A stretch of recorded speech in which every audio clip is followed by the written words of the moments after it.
Ladies and gentlemen, beautiful people of the world, welcome back to another weekly edition of the 301 Outlet Podcast. We are on episode 46.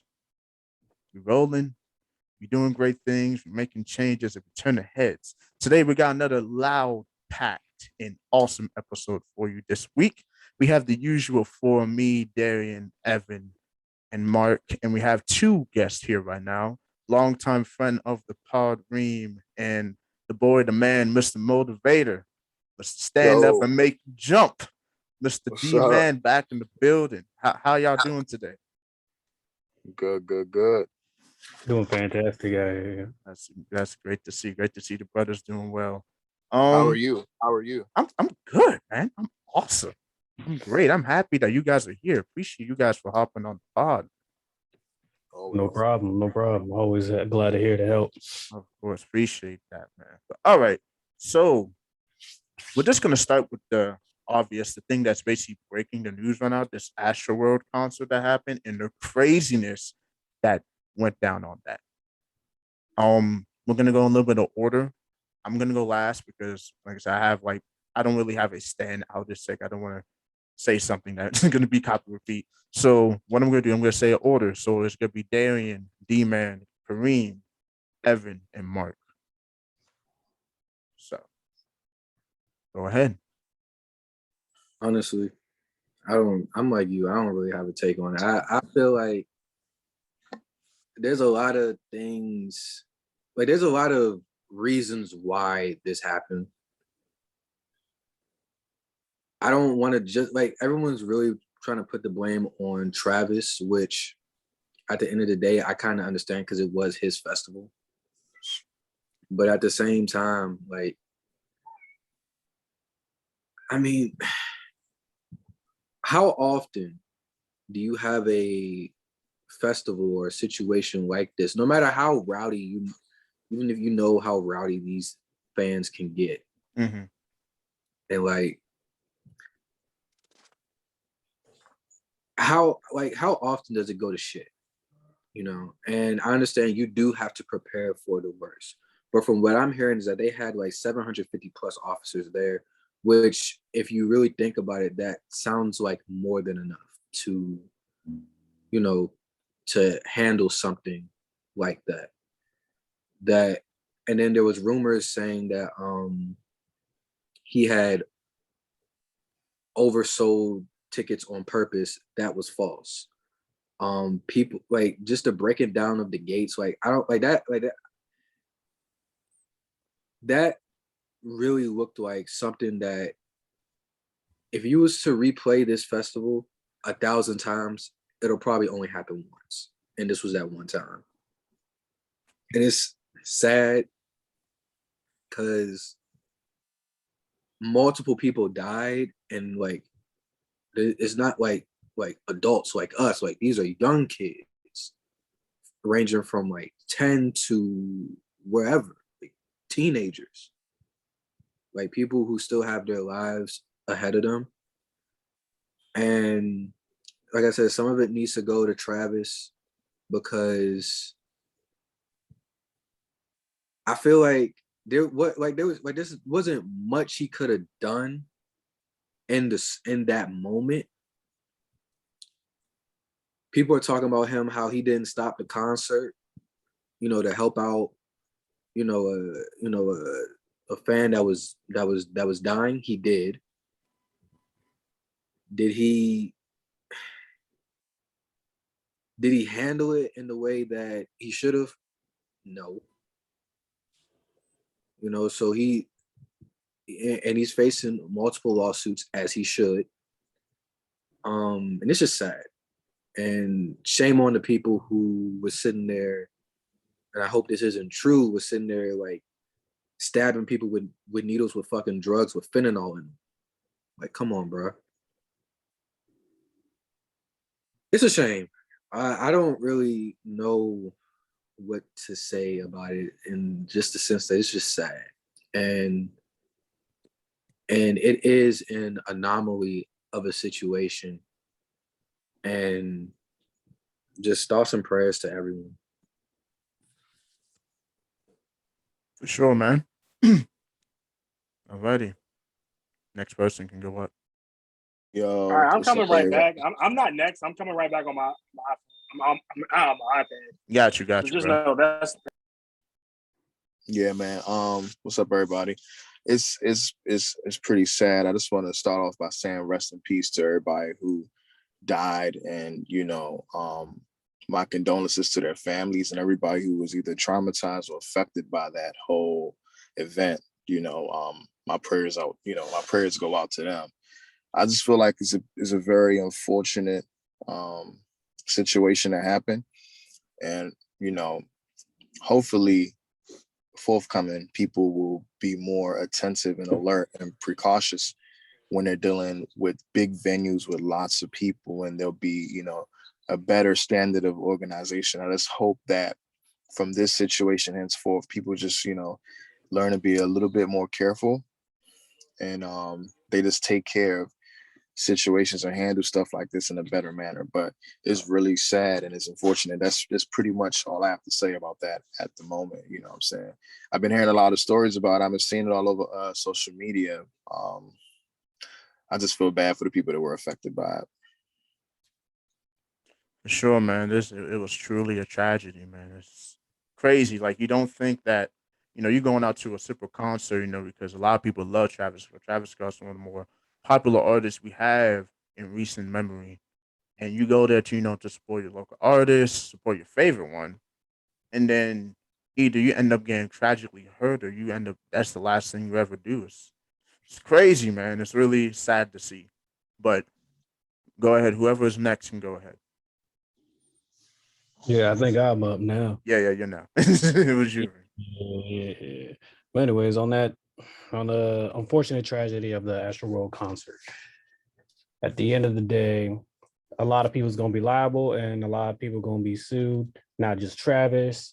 It's gonna be Drake being sued. It's gonna be Live Nation is gonna be sued too. There's a lot of stories coming out that Astroworld literally did not follow a lot of OSHA's safety guidelines when it comes to 50,000 people in the venue. Yes, they had enough police officers on staff, which, yeah, you're right, could have most definitely should have been enough. But at the end of the day, it's Travis's concert. He's supposed to have cross all the T's and dot all the I's. He's supposed to make sure that everybody else is up par, and that's all I'm gonna say about that aspect of the beginning and the preparation of it. During the end of it, they say he did try to say he said something like maybe once or twice. That's like around 9 something. He continued to play his song during the times of these people going into cardiac arrest for another 40 minutes. So with that being said, hey, my props. It's a very sad tragedy that happened, and hopefully all these families, and they get their just dues. This was no need for it. He should have just cut the music. I mean, like I said, maybe he didn't know, and if he did know, shame on him. Hey, we'll see what happens in the next couple of weeks, because the Texas law firm says Live Nation Travis could be is going to be up there in the billions, man. There's no reason for this to happen, but that's my take on it. That's it. I didn't realize my mic was muted. All right. So basically, first and foremost, prayers up to everybody whose families were affected by the 8 tragedies at the Travis Young concert, Astroworld. And honestly, I'm with a lot of y'all. Travis Scott is at fault. Not 100%. I'm going to get to that later, but he is at fault. And it's mainly because his energy at the time that all of this was going on was almost like he didn't care. Like there were people right in front of him who could not breathe. They was passing out, going unconscious, cardiac arrest and all that. And he's just up on the stage performing like nothing's wrong. So that's his error. Another error is I'm not really gonna blame the security guards too much, because some of y'all said that there were a lot of security here, and if it was adequately staffed, then that presents an error on the fans' part too. But I'm gonna get to that later. But one thing y'all did. actually, I'm gonna come back to the cameraman, but like the fan, I'm gonna talk to the fans since that's where I was going. So, we all saw that viral video from Astroworld where a whole bunch of fans were like rushing the VIP section. Like you know the whole deal. Like, oh, he can't like get all of us. He can't stop all of us. And question for y'all: how many of them people would y'all say did not have a ticket to get into Astroworld? Can I say one thing about that? Yeah, go ahead. Go ahead. Kareem. I've worked festivals and all that. Honestly, this could have happened at any of the festivals that I've worked at. Like I said, Travis is that person. I've been to about 3 or 4 Travis Scott concerts. And what I can say about him and his energy, he does incite literal, like almost a riot type of energy. So, and he has been sued for what happened in New York, where that fan got pushed off the balcony. He was first egging him on. He's still in that lawsuit about that. So, and I can guarantee you with the 50,000 people, I guarantee you at least like 20%, 25% didn't even have no tickets. And majority of the people who was in the VIP didn't have no business being there. And that's it for me for that. Boom. And that's my point there. Like a whole bunch of people that was in that rush, they didn't even have tickets. And I'm going to build off of a little bit of what Reem said about how Travis Scott promotes this riot atmosphere at his concerts. And it presents this energy about him as if if you go to his concert, you have to be warned in advance. He does not care about your safety. Like he does not care if you have health problems in the show. He does not care if you go to the hospital. Like the only thing he cares about is that you bought your ticket. And there's another tragedy here that nobody's really talking about. And it's in the fact that in another viral video, a woman is on a little platform with a cameraman trying to get him to stop the show. And the cameraman's trying to shoo her off. Like we've all seen this video, right? But the thing with that video is, I don't really know if, like, whether or not we could say that Travis told him to do that. Because at the end of the day, even if that concert never happened, Travis's pockets would still be straight. We can't say the same thing about this cameraman, because shooting this concert was probably the only way that he could eat. It was probably the only way that his family could eat. It was probably the only way he could keep that roof over his head. So shooting that concert, even with everything going on, for him, it was really more so a lose-lose situation. Either I keep shooting and purposely ignore everything going on down here, and I have to live with that, and I have to live with that for like the rest of my life, or I do what's right, I stop the show, and I lose my money. So, and that's a tragic situation that a lot of people fall into. Like a lot of people fall into. Somebody falls into it every single day. Not necessarily as like vital, like big as his situation, but this is an all too common situation here in America, though. And that's why I gotta say. Not for sure. Yeah, I'm going to say something like this because I'm going from a perspective. I do photography.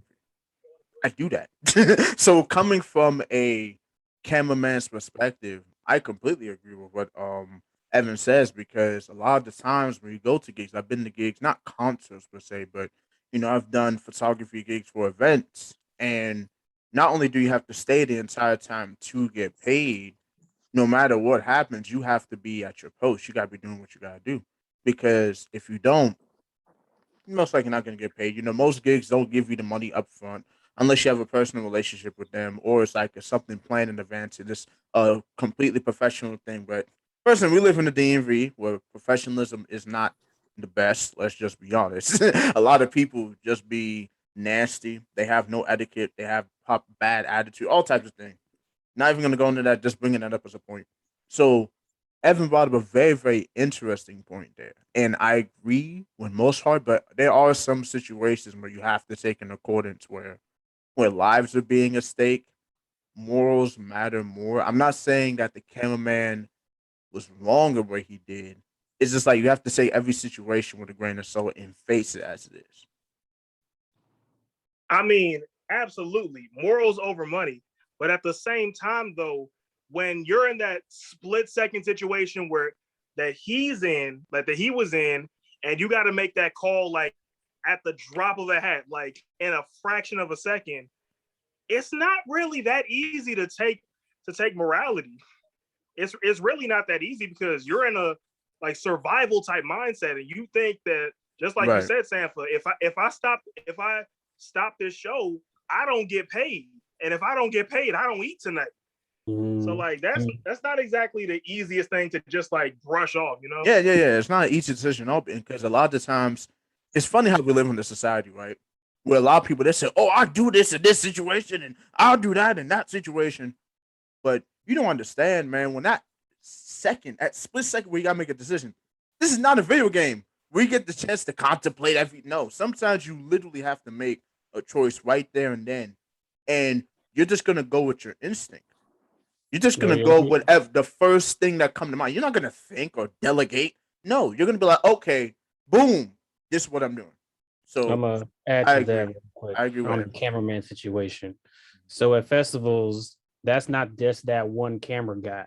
Mind you, they have 3 other ones. I don't know how much Astroworld, but I can guarantee you there's like, depending on how the stage is, there are about 2 other ones. Maybe that's that one camera guy, that one girl climbed onto that one camera guy stand. Yes, when they're on the little headset, they can hear everything that's going on. So the camera guy could be talking to their boss saying, "Hey, there's a girl up here," and the boss could just be like, "Hey, get her off and just keep shooting, keep going. Travis is still going, keep the camera going." So like I said, it's not on him. So if you can't put all the blame on the camera guy at all, you really can't, because it's not his call. He can turn his camera off if he wanted to, but then the other camera guys are going to get paid, and because they're still rolling. So oh no, yeah, and I'm glad Kareem brought up because I was going to say that with my next part. But I'm glad you brought up because usually when it comes to camera, number one, they're usually all one set because that's how I am. It's not just me. I have me and I have my guys. It's me, 2 other guys, sometimes 3, sometimes 4. We basically are a group. I ended up posting the stuff on Instagram recently. So there's a lot of times where you're trying to talk to your high up, be like, "Hey, yo, man, this situation going on," and most likely they're probably not even in the same side as you. They're probably in the back controlling things from a media standpoint.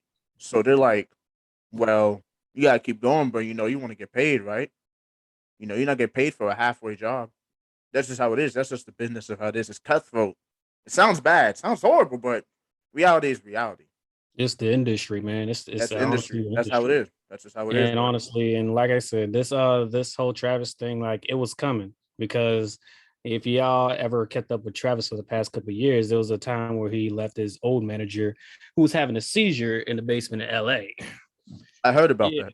Yeah, you heard I was about going to that. mention that, but So didn't get to like go, I said, but he's not, like I said, for all stretch of the imagination, Travis Scott really doesn't have no morals, honestly. That's all I'm gonna yeah, say. like I was saying earlier, he fucked up, like I was saying earlier, because when I saw some from the footage I was seeing, from the times where like the show was supposed to be stopped, it looked like Travis Scott was getting pissed when his music was getting stopped. That goes to show that Travis Scott cared more about, just, getting the crowd lit than actually helping out people literally dying, like passed out on the floor and everything, and tending to them. Like literally, it was like medical physicians during the time when the music was playing. And then it was a shot where like the music stopped and Travis was like getting mad when the music was stopping because people were getting helped out. So yeah, like y'all was saying, morals over money. And Travis Scott really fucked up. He has 18 lawsuits right now. Who knows how many more he has in counting? And it's not just 8 people that died. It's like hundreds of people got hurt from this event too. And from the details, it just sounds like this whole Astroworld thing was just like a disaster. And honestly, we're already in like a global health crisis with COVID. So having like a 50,000+ event already is risky enough. And then like, extra people just coming in the venue and stuff like that, which Travis is kind of sort of known to like letting people just, like go through security and stuff like that. He has that kind of like effect and everything. He really does. And it's just wild. Travis just let this, like, seeing people pass out on the floor, and he kept on going on with the music, goes to show he just cares about the bag over like morals. And it's really sad. And He deserves every lawsuit that's coming towards him. And I can't look at Travis Scott the same after this situation because I was the family of those victims. Like, if I was my sister or something, they got killed at that concert, I'll be pissed. Like, honestly, like, I really would. Like, I don't even know how to even feel. So, yeah, like, my condolences to those victims and the families and all the other, and prayers to all the other people that are, like, recovering, whoever got injured, because it was, like, hundreds of people that got injured from that festival. Shit is crazy, man. And it was sad that it's, like, little kids there, too, like, 10-year-olds, 9-year-olds, they had no business being there. It's really sad. Society has to do better with that. Like, that's just not the environment a little kid even should be in at a Travis Scott concert. The reason it was there is because Travis ain't have it as an 18+ concert. That's the reason. And Travis Scott, his music is not for fucking 10-year-olds. Like, what the hell? First of all, it's Travis Scott. No 10-year-old has no business listening to Travis Scott. I'm sorry. Like, bro. For 10-year-olds. Yeah, who does make music for 10-year-olds? So the whole event is something messy. Like 10-year-olds at a concert. Travis Scott, I'm looking at Travis Scott like, bro, you got little 10-year-olds at your concert and shit in the crowd. Like, bro, come on now. I'm sorry, Evan. What you just said was hilarious. He said, the whole "Who makes music for 10-year-olds?" Like, bro, I don't know if you know this, but Naked Brothers Band ain't been around for a minute. Who makes music for 10-year-olds now, bro? We ain't got Big Time Rush no more. Who makes music for 10-year-olds? Nah, I know. Y'all remember when Kids Bop was popping, bro? Bro, they disappeared. I actually know they didn't. No, they didn't. I can't. They're still around, but I'm just saying they still going. They just don't no commercials. Yep. But I know y'all remember the Kids Bop commercials, but it used to be everywhere. Hey, man, don't be hating on Kids Bop. That's how we got some days. Every week. Oh no, I'm not hating. I'm just saying. I used to be with that shit. I'm genuinely curious about one thing, though. Mm-hmm. Hey, yo, did any of them OG kids from Kids Bop ever like grow up and get like recording deals? Because I feel like one of them did. Hey, that's something we can do research and talk about. Like, bro, we should do research on this, bro. We should look this up. Because I feel like at least one of them original kids from Kids Bop went. Yeah, other than Zendaya, though, because of course, Zendaya is very well known. She's very well known. She's been followed. You can't tell me all them kids that was on there like when we was growing up and not one of them winning in life right now. You cannot tell me that, bro. Definitely got paid. The math does not add up, bro. They probably sitting back chilling, bro. They probably got the residual checks, bro. They got the royalties, bro. They chilling, bro. Every time that CD go out, they get money in their bank account. Right. I was like, damn, we got paid off this corny shit. Shit, this is sweet. Damn, I'm still getting money from this shit. Hey, I want to be mad. Fuck. But let me close out the Travis thing. So everybody said a lot of beautiful points, and I agree with a lot of what you said. And the crazy thing is, the one thing that people don't talk about, I think this is something that was physical and spiritual. Like, I'm not gonna go crazy with people been going nuts online with all the theories and everything. I'm not going that way. All I'm gonna say is that there was some evil works at hand because a lot of things just went in the wrong direction. Like Reem said, it was bound to happen, and it's unfortunate that stuff like this does happen. But just the way how everything kind of like built up and kind of came together in this mess of a thing, there's an extra forces at work here, y'all. Like I said, pray every time you walk out the house and be thankful that you go where you're gonna go, right? You come back in one piece. You come back with no issues. You come back good, whole. Just be thankful for that. That's really the message of this thing, honestly, in my opinion. Just literally anywhere you go, you pray. Be like, Lord, take me out. Let me be safe for whoever you pray to, whoever you see as a higher power. And you come back and you give thanks because the people that died don't have the opportunity, and the hundreds and hundreds of people, they're going to be marred probably for the rest of his life, depending on how serious the injuries are. So, it's just crazy. Appreciate your blessings. Count them one by one. So let's get the end of that. We're going to go to week 9 of the NFL real quick. Just real quick, Evan, because I know you probably got something to say. I know Darien, Mark, I know they got something to say. Me, I'll be honest with you, I did not watch football on Sunday. I was too busy dealing with the situation. So I don't really have anything to say, but if y'all have anything y'all want to kind of cover, y'all can go ahead. We stink, but this week was hilarious. Oh, I'm going to say this week was hilarious, man. Well, more than one thing. All I gotta say is that Bears and Steelers game was bullshit, bro. That's all. Bro, yes, it was. That officiating was pissing me the fuck off. And the Bears should have won that game. We got our third guest. They honestly should have won that game. Guest. I didn't watch it, but Yeah, it was some questionable calls, like down to the wire, and like that taunting call, that was just ridiculous. It really was, but Yeah, because it's like I get that like home cooking and all that. Like sometimes the home team might get the benefit of the doubt, but if you look at the penalty disparity, I'm about to read it out right now. The Bears, please. 12 penalties, 115 yards. The Steelers, 5 penalties, 30 yards. Like I really feel like this one was a little bit slanted. I don't know what else to describe. And the Bears should have had some calls for. No, the Steelers had some calls like missed. Like they clearly had roughing the pass on Justin Fields. Like he got like clocked. Yo, like, the refs was like letting 2 seconds after he threw the ball. Literally, bro, he was getting killed. Light bro. this man Justin Fields up, man. But bro, it was bullshit. And then he got a touchdown pass called back. Roethlisberger the wrong way. Breathe too hard around that man, and it's rough pass. Like there was, and really, I'm trying not to blame refs these days, but I can't help but notice, and I ain't even seen it's bad this season. No, it's admitted, bro. It's bad. Say the truth. It's mainly go ahead and get fined. Like who cares, man? Like these coaches got to speak out. What I saw, there was no consistency with their calls at all. Like Pittsburgh was getting a whole bunch of calls that Chicago just wasn't, and it's just weird.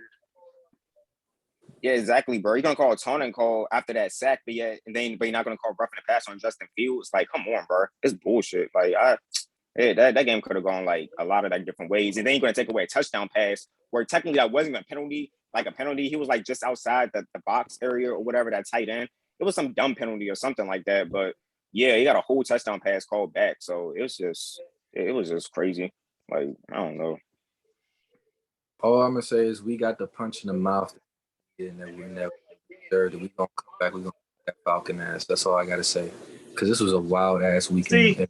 See, and now we got to talk about the Broncos because I think I finally figured them out. This is the flukest team in the league, bro. Like they are on 2020 Bears levels of flukeness. The whole reason they above 500 right now is because they just saw it. They have seen the NFC East 3 times on their schedule and just went super saiyan. Like, bro, notice how all of their best games are against this one division. I don't even think they didn't have their best game. We had our worst game. That's what that was. You play that game 100 times, they're not winning again. So I give it to them. When we lost, I ain't really had nothing to say except that people were waiting to get on our ass. But it's okay. Because we'll be back. Hopefully we'll win on Sunday. I'm not guaranteeing shit. I'm not saying shit because the Eagles look at L. But Jalen Hurts ain't played bad. So like honestly, we played the Chargers. Darien, I'm not saying shit. Darien, we lost. So. Darien, we beat the Falcons, dog. If we could do it in Atlanta, y'all could do it. Yeah, that's true. I'm not. The Falcons' defense is terrible. Y'all should beat the Falcons. It's Atlanta. Their defense is like they're terrible. They're secondary. Bad. So I'm not saying anything. I'm not even gonna. I just want to see how we come out because again, this is one of those times where you got to look at where me as a Cowboys fan, where I just got to look at the team like, okay, what are you gonna do now? I wanted to see what we were gonna do when we lost a close one to Tampa. We did nothing but go out and win 7 straight. So we went up against New England. We were against the fucking refs. We beat New England and the fucking refs. So we got a split punch in the mouth against the Broncos. Let's see how we respond. We play Atlanta. We should beat them. They just beat the Saints. So who can beat anybody? So we'll see. Yes, sir. And we have our third and final guest is here. Welcome, Miss Kari. How are you doing today? I'm just chilling in my luxury condo, You thought you was slick. We saw you change that background. I mean, really? Wait, Darren, what you say? It looks real to me. That was smooth. Like I saw her kind of share. I was like, man, Contavious off the floor. That was a smooth transition. But before you got on, we were talking about the whole Astroworld concert incident. So I want to get your take on that.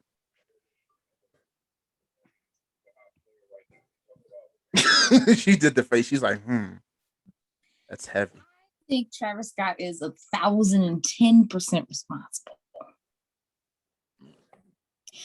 it was not like he was at Coachella or at a venue or at Verizon Center where there's people that are over him that he has to answer to. It was his own event. Now y'all not gonna like what I have to say, but it was hot take. I saw videos of him still on top, and when you're standing on a platform, you can see so much over you. If you've been on stage before, you know what I'm talking about. I could see everything going on down here with the audience. He saw a boy, looked like he's about 15, 16, getting carried out, passed out. The videos all on the internet. They're all talking smack. So you can go find everything I'm saying is already out there.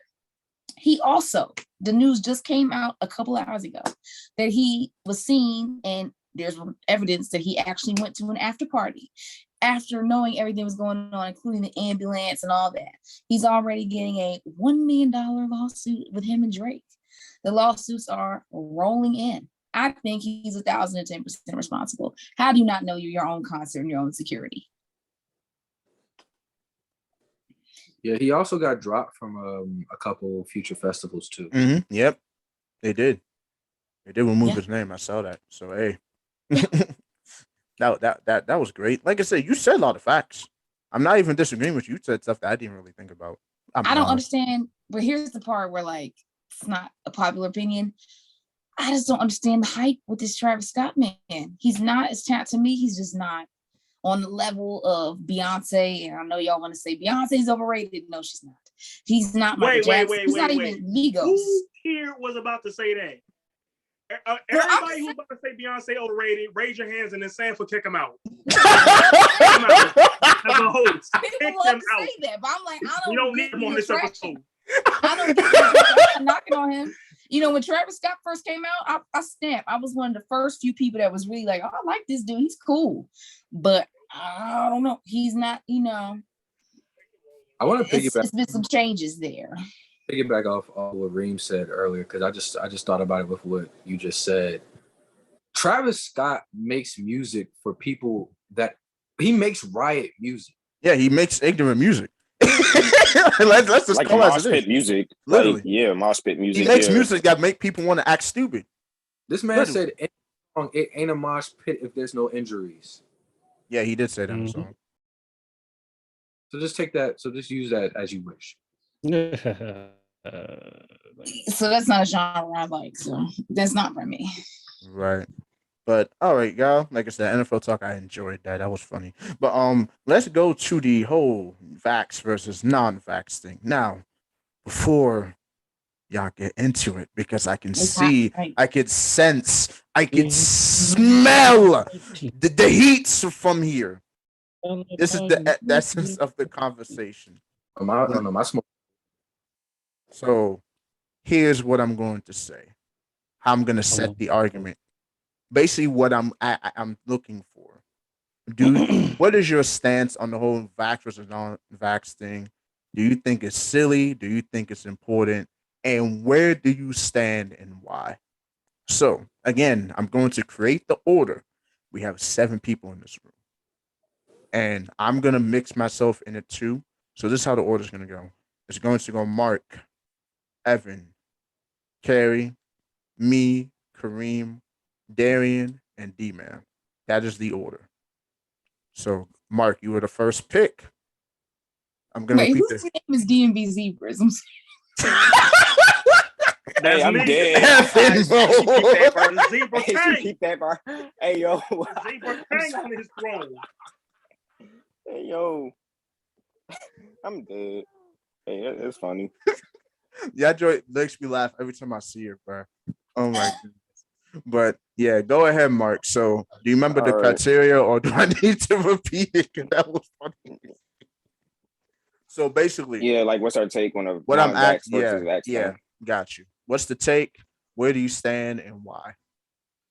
All right, got you. Well, I'm gonna just put it like this. I think this whole Vax versus non-Vax thing has kind of turned political at this point. It's very intense because, like, I'm vaccinated personally. I'm gonna just say that out, like say that right now. I don't mind saying it. I'm vaccinated, and I got it for my certain reasons. But I understand why certain people are against the vaccination. But the people who are the anti-vaxxers, like, I don't understand, like, why you don't want to get the vaccination if you don't have underlying health problems, and yet you're trying to say, oh, well, maybe certain things in this vaccination, certain ingredients and stuff like that, oh, I don't want to get it. But yet when it comes like other, like in the past, thousands of other medications that a doctor will prescribe you, like, you're not quick to, like, do research on the ingredients and say, oh, I may be allergic to this. You're just going to be quick to take the medicine and whatever that the doctor gave you. So I don't know why people are treating this vaccination like it's, like it's extra dangerous or something like that. Like, I don't understand. It's for your own safety and it's to protect other people around you. Just because you think you're like, I say immune to the virus and it doesn't affect you, it's still a virus. You can still spread it to other people. So that's why they're pushing you to get the vaccination. So I honestly, like, if you can get vaccinated and you and you have a chance to get vaccinated, I say get it, because other than that, we're going to be stuck in this pandemic. And a lot of people has been like dying from this virus. So the anti-vaxxers, it's like, I don't understand like some of them at this point. And it's sad seeing like big figures like Aaron Rodgers and like Kyrie Irving, like, take their stance on it, like causing this like this big wave or, this big cult of people, like going against like the vaccinations. And that's just like, spreading misinformation and stuff like that and enabling people, to go against the vaccination. And it's just ignorance. And it's just like kind of frustrating with the anti-vaxxers. So that's my take on it. That's all I got to say. Beautiful, beautiful, beautiful. All right. Next, I'm pretty sure it is Evan. The owner of the 1-0 DMV Zebras, the best fantasy basketball team in the league, in the world, in the universe. All right, so basically, I'm going to keep this short because I basically said everything that I'm going to say on this. It's just, I'm pro-vax like all day because I feel like this vaccine, like, we've been asking for this vaccine. We've been asking for a vaccine for like a year while we was stuck in the house, and we finally get it. And now people are suddenly like, yeah, I don't know. And it's like, bruh. And like, if you don't want to get the vaccine, it's cool, but don't parade around your choice. Like, don't beat your chest about like it's my choice when like it's just you that's affected, when it also affects your friends and your family and anyone else you're like in close contact with on a regular basis. So there's that.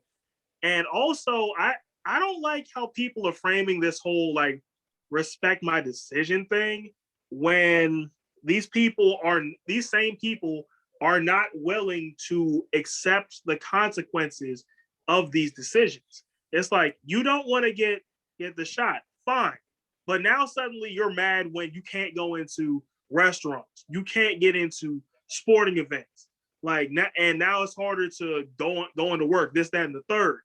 Like now, because like now when the consequences of your decision start showing up, now suddenly you're mad. It's like, bro, we've been taught this since we was little kids. When you make choices, you have to live with the consequences.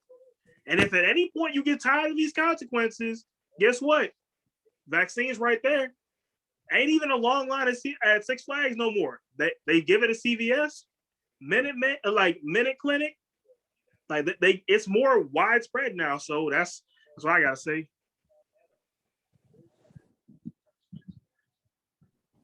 Definitely agree. All right, the next person can go. I think it's Kareem. Oh, it's me. Kareem or Kari, one of you two. It's one of the two. I forgot the order between you. Go ahead, Kari. You go ahead. Mm-hmm.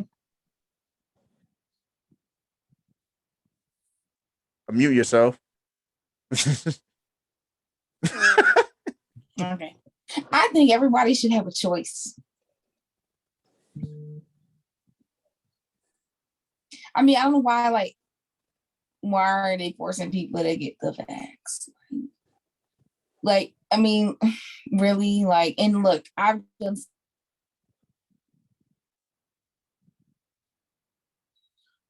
doctors have come out. A lot of vaccine plus years are only up to 65% effective. So why do they think that this is better and this is newer? I don't get it.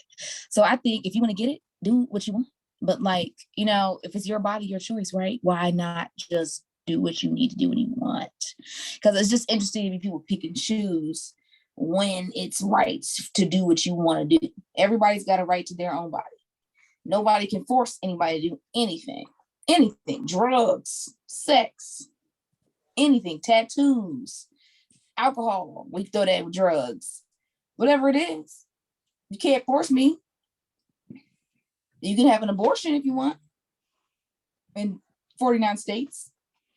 If I don't want to get vaccinated, if I do want to get vaccinated, mind your business. It should be private information because it's your personal business. No one's walking around here saying, I'm still a virgin. I'm not a virgin. My ball sacks stink. My ball sacks don't stink. Had to throw a joke in there. But you That's right. I wash my shit. It's personal. It's personal business. It's your personal business. It's no one's business if you're vaccinated or not. No one's walking around here saying if they got herpes or not. Unless, I'm serious, unless you're in a relationship, no one's walking around here saying. Whoever walking around saying they got herpes, that man is a demon, bro. No one's walking around. He's a menace to society. This is true. No one's walking around here. No one's walking around here saying, I gotta turn my doing disturb on my bed, saying whether they've been vaccinated ever in their life. No one's walking around here saying I have to take medication for. Stop calling me, god dang it! I declined 4 times. No one, sorry, is walking around here saying if they've been vaccinated ever. No one's walking around here saying if they take medication for diabetes. I got diabetes. Oh, no one's going around here saying that. Now, if you want to say that, that's your business, but it's no one's business whether you do that or not. No one's forcing them to take diabetes meds or cancer meds, but they're doing it to stay alive or because they don't have no other option. There's always another option, but it's nobody's business. And I don't think you should force anybody. I'm with the your body, your choice movement, 1,000%. Alrighty. That was quite the take. Go ahead, Kareem. You're welcome. Unmute yourself, bro. Unmute yourself, man. Shout out to the DMV Zebras. We want to know.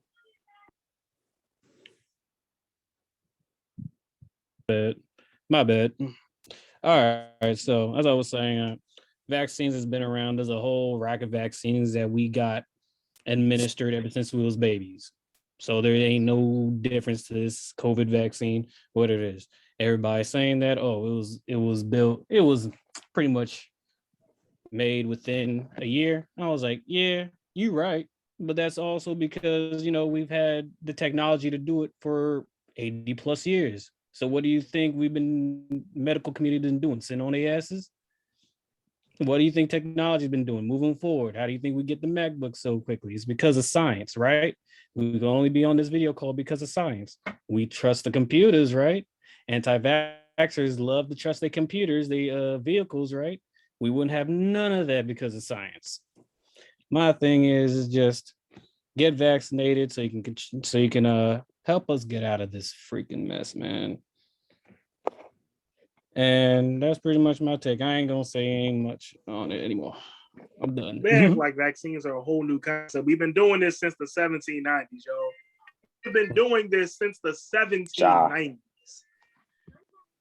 On a certain level since the 1790s. Yeah, on a certain level. Because they couldn't see the Spanish flu wasn't when the Spanish flu hit in the around 1910, we still couldn't see like viruses and bacteria under the microscope.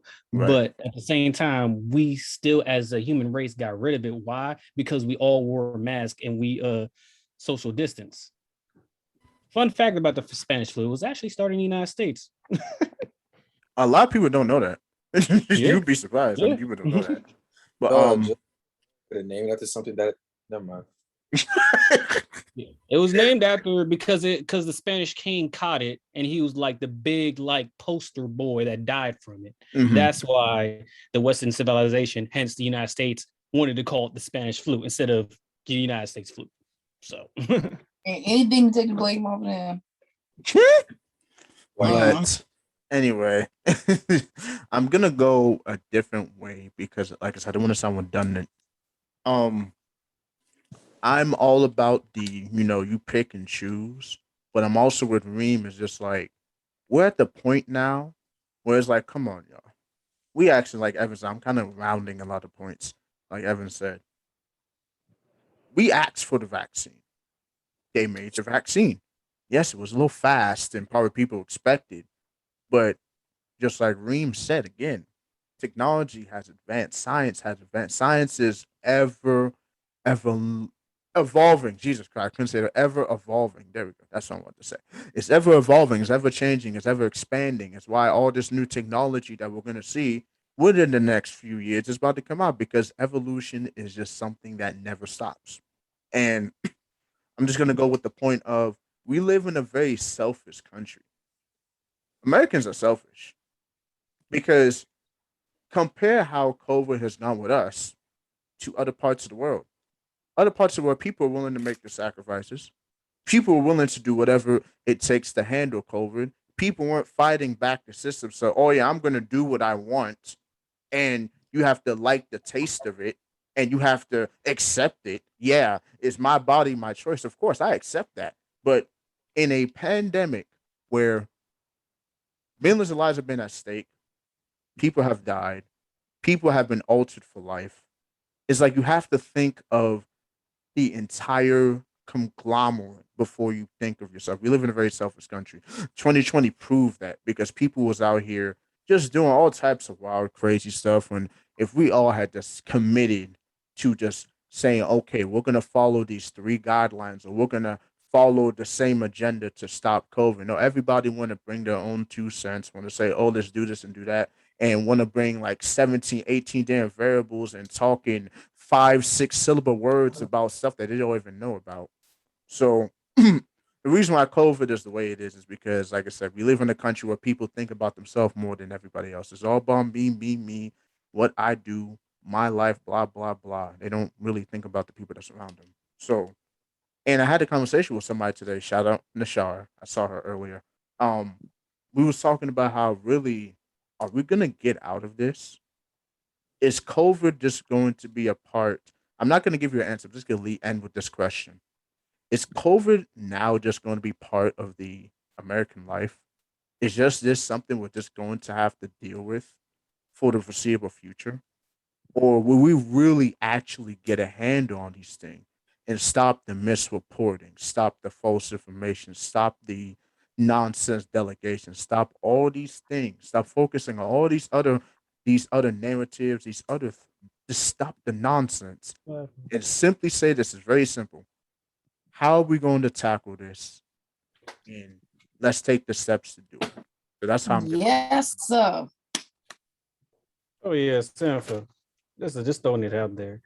If you've been keeping up with all the medical stuff that's going on, the measles is making a comeback. The measles that we all but eradicated is now making a comeback. Yep. Nobody's not vaccinating their babies. Yep. Yep. People so 30 focused. million People so focused lethal on COVID and they're not cases. seeing all Yep. these other things that's happening. No, it's not that. It's just that people just not getting their vaccines. Point blank. Oh no, Period. no, no, no, yeah, of course. I just didn't want to say that because y'all have all said that. I didn't want to beat that. Y'all already beat it to a dead horse. Like- I didn't want to do that. So I just Like brought up a babies is different being perspective. born. You know, within the first couple months of a baby being born, you're supposed to get a whole rack of vaccines. Yep. But now people are just not going. And now Crazy. they're catching measles, giving it to other babies in kindergarten, preschool. Yep, it's gonna make a comeback, and a lot more babies gonna die. It's gonna eventually hit the news, and yeah.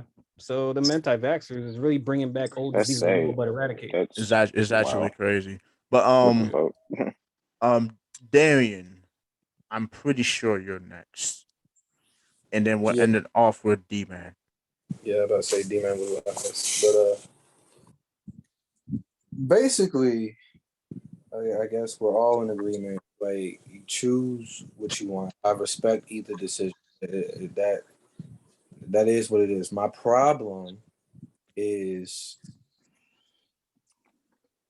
because Mark brought up Kyrie and Aaron Rodgers. Just the thing with Kyrie is taking a stance, and Aaron Rodgers decided that he wanted to listen to Dr. Joe Rogan and all of his other hippie. So my gripe is you have people like Aaron Rodgers who are spreading misinformation about the vaccine, and he's not consulting with doctors. He's not consulting with physicians or anyone that works in the medical field. Okay, I don't want to sit here and take medical advice from Joe Rogan. I don't. If you fighting UFC comedy advice, I'll do Joe Rogan. I'm about to beat the fuck out of this cat if he don't stop. Yeah, that's what I thought. Animal abuse? That cat, man. That cat is an enigma. The DMV zebra do not condone. No. Me and Prince go at it all the time. Hey, a zebra, they keep the doctors away. Shoot. I'm dead, bro. Zebras, we're dead. You damn right. We out here running from lions. You know we out here on a fitness tip. We out here running from lions and cheetahs and shit. I can't stand you Evan, with that damn background. Coming in. Oh, DMV zebras. They've been spotted on 301 again, striking to escape from the cold. But oh my goodness. But go ahead, Dave. Go ahead there. Aaron Rodgers is outright lie to everybody. Point blank here. It's like I love Aaron Rodgers. Like I was 100% with Aaron Rodgers with everything. That's why I let you gush. The whole vaccine thing. But he's one of them people that actually no, I'm not even about to get into Aaron Rodgers. I'm not doing that. But I did it because I did it last week. But that's why I didn't put it on the topic list because y'all really, I listened to it. Y'all went deep in that joint. Yeah, but the thing is when we like there are people like Aaron Rodgers who have these big platforms. He is a role model. He is this big star, and he's spreading this misinformation. The same with Joe Rogan. The same with a lot of these politicians. You know, and it's just like if you don't want to get the vaccine, cool. I understand what Karii is doing, and in the sense of it is wild that there are a lot of people who are missing out, who can't feed their families now because of that. But at the same time, protocol is protocol. But that's another that's another thing for another day. So that's really my only gripe about it. I just don't like the misinformation that's being spewed out. Because again, I got it. I was iffy on it, but at the same time, I have a mom who's getting older and a dad who has underlying conditions. So at the end of the day, I got to think about them too. So yeah. And plus my black ass be out. So. Very relatable take, man. D-Man, let's close this out on this topic, brother. Yo, so I kind of feel like it's a really tricky topic, but it's sad because a lot of people have died from it, man. Rest in peace to them, you know. And it's scary too because we want to be free as people. You know what I'm saying? We want to be able to make our own decisions and make our own choices, but it's tricky when it comes to health. I mean, who want to die? Who want to be out here spreading sicknesses to other innocent people who don't deserve that? You know, I feel like it's important people do it, but then again, I do agree with those who say they don't want to do it because they have their own choice. But how I see it for real, I kind of feel like this whole COVID thing, I feel like this stuff was planned and created to cause confusion and to find ways to take liberties from us as people in some type of way. Like they had us on a whole lockdown. Like, you know, there's a lot of stuff that the government got away with that, you know, we don't even know about. You know what I'm saying? And if you think about it, I feel like it's an agenda to scare people. When this thing first came out, they were showing COVID 24/7. Anytime you turn on the news, they talking about COVID, and they got a statistic board with how many people is dying. Just invoking fear, putting fear into people, to the point about, but I get it, because you don't want people to be, out here dead or spreading the sickness. But anyway, I kind of feel like if people don't want to do it, they should just adhere to whatever rules the government set. Like, okay, well, you gotta get tested regularly, because you might be out here getting people sick. Since you want to, stand on what you want to stand on, you should test it, because it don't make sense if you say you don't want to get a vaccine, and you might have it, and you're out there spreading it to other people because you choosing not to do it. So I kind of feel like if you choose something, whether you're going to do it or not, there should be certain things that go with those people who choose to get vaccinated and those who don't. And they should just adhere to the, policies. I mean, because even if I feel like in this world, you're not always going to get people saying, all right, I'm going to do things the right way. Everybody going to disagree to, agree to disagree. Everybody got their own opinion. But I do kind of feel like for those who do it, more power to them. And for those who don't, more power to them too. I mean, it's really tricky.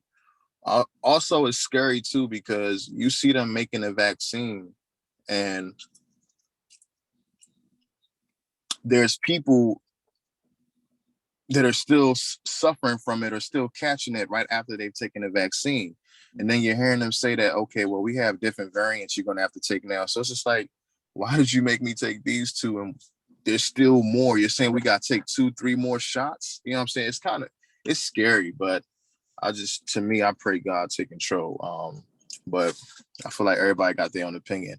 But to me, if I feel like it's good people do it to avoid affecting other people, but at the same time, I do respect the fact that nobody wants to lose their liberties and choosing what they want for themselves, what they do want to do and what they don't want to do, as opposed to being forced to do it.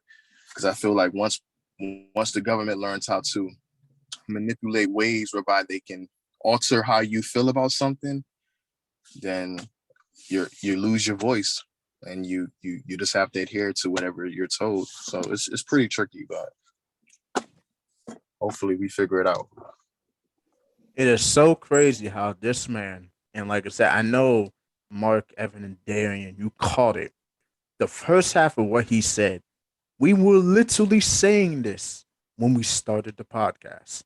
Literally, exactly what he said about them pushing this agenda that COVID is this super deadly thing it's gonna kill everybody. Oh my God, scare tactics.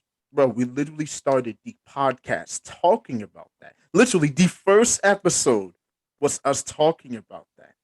That is crazy. That is crazy. That is crazy. Like, just thinking back, like, as you were talking, bro, I was just like, bro, this man just took me back 46 weeks, bro.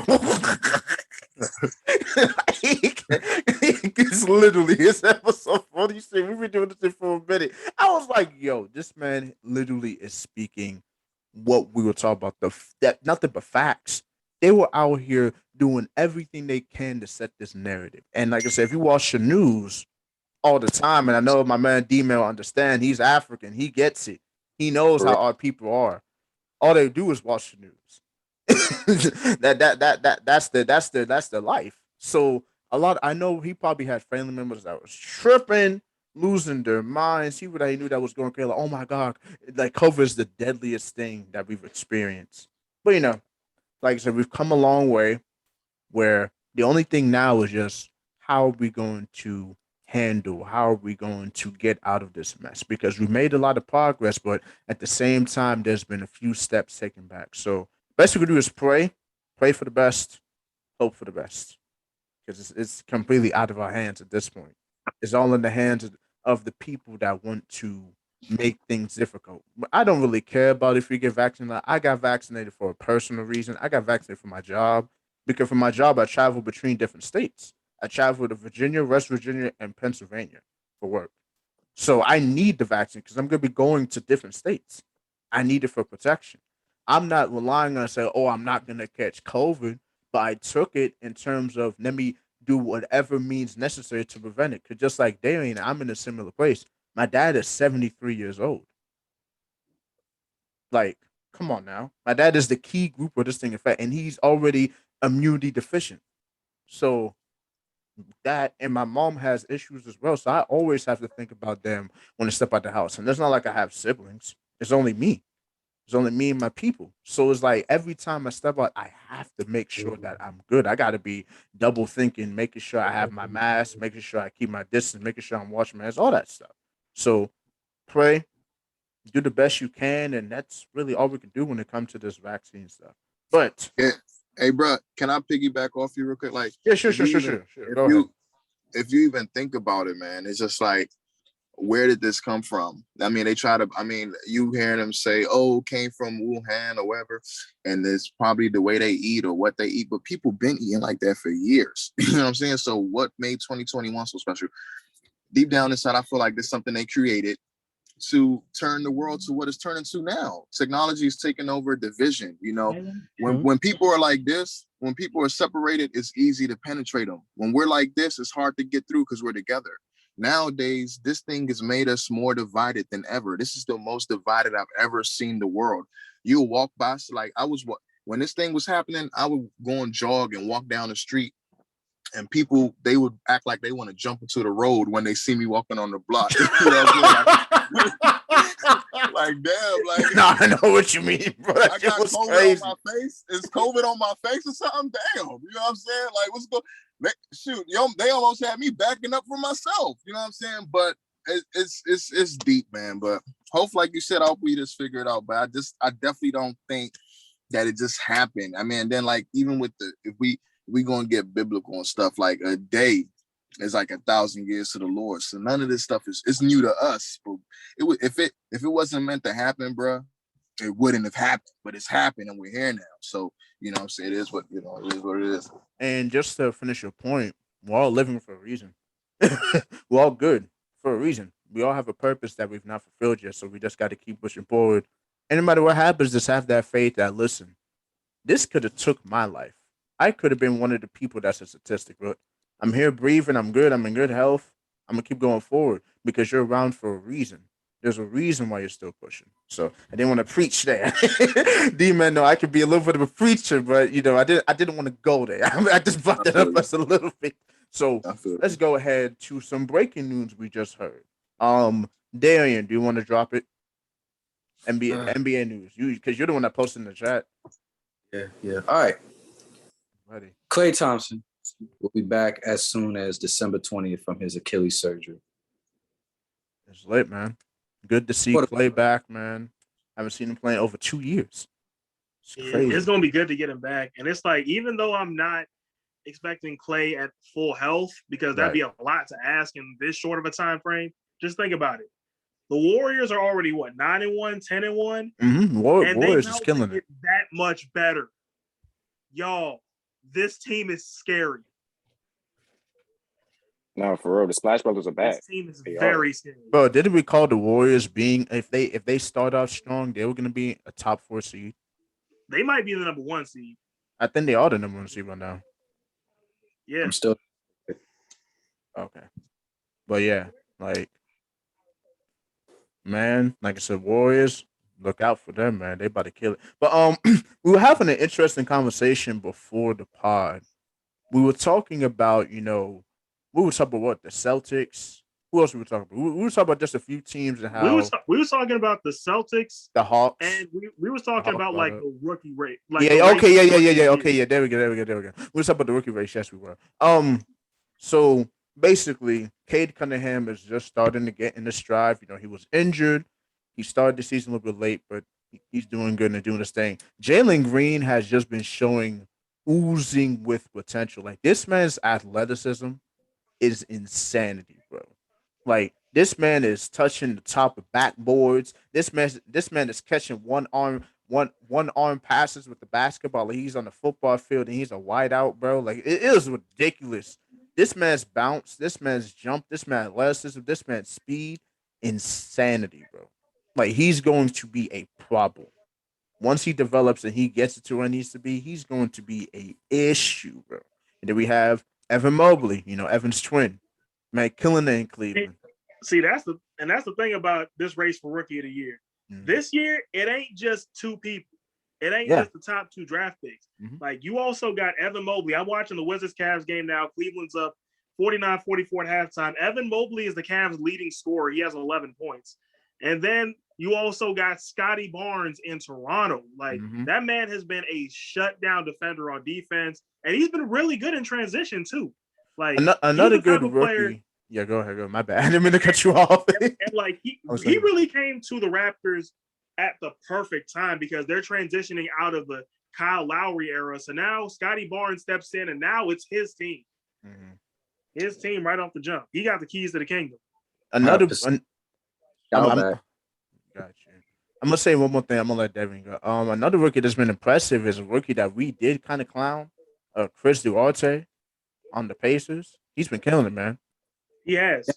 That boy is a shooter. That boy is a marksman, man. Like, he's been killing it. Mind you, Indy's had injuries. Like, we talked about it before. I think even Mark brought up, like, that team just can't stay healthy, bro. For the life of them, bro. They always every year. It's always like the past 3 seasons, bro. They always come into the season. What they go? Okay, Indiana, they about to be starting off hot. They about to be good, and they can be, yeah. But it's just like they get injured. But Chris Duarte, he's coming in. And he's sliding in real good, man. I think he's definitely gonna surprise some people in his NBA career. He was an older rookie that can. I think he's gonna literally be the new Malcolm Brogdon. I think that's where he's gonna be. He's gonna be a guy that comes in. He fits a great role. Is a legit player from the jump, and is a heavy contributor to the team. So definitely. But here's my question though: Who do y'all think is gonna win Rookie of the Year? Like, who's your pick? Who you putting stock in right now? Well, it's early, bro. Before I even do that, I want to give love to 2 rookies. That's Davion Mitchell and Josh Giddy. Another Josh on that sleeper. Giddy lit us up, and he's someone that no one's really talking about. He kind of reminds me of like Stockton, Nash type ish. Where like he can score like he's a good floor general. I guess I could say Chris Paul too. But and Davion Mitchell is just nasty on defense. And as a guard, that's rare for a rookie. Mm-hmm. Very rare. And we know from watching him in college, he can score too. But right now, hold up, there's one rookie we ain't talked about yet. Is Moses Moody.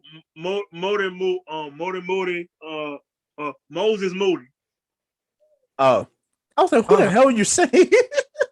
I try to say it like Kendrick Perkins. Moses Moody. You dumbass. Moody Moses. But this guy. But yeah, Moses Moody and Kuminga have been.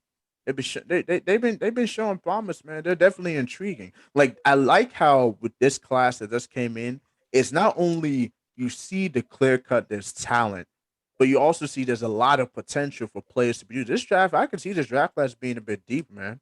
I can see it. We got Corey Kispert on the Wizards. He's showing flashes of potential for sure. He's definitely going to be a player that's going to be interesting to watch in the future. And you can see with Kispert, his role is only going to get bigger with this team as time goes on. Mm-hmm.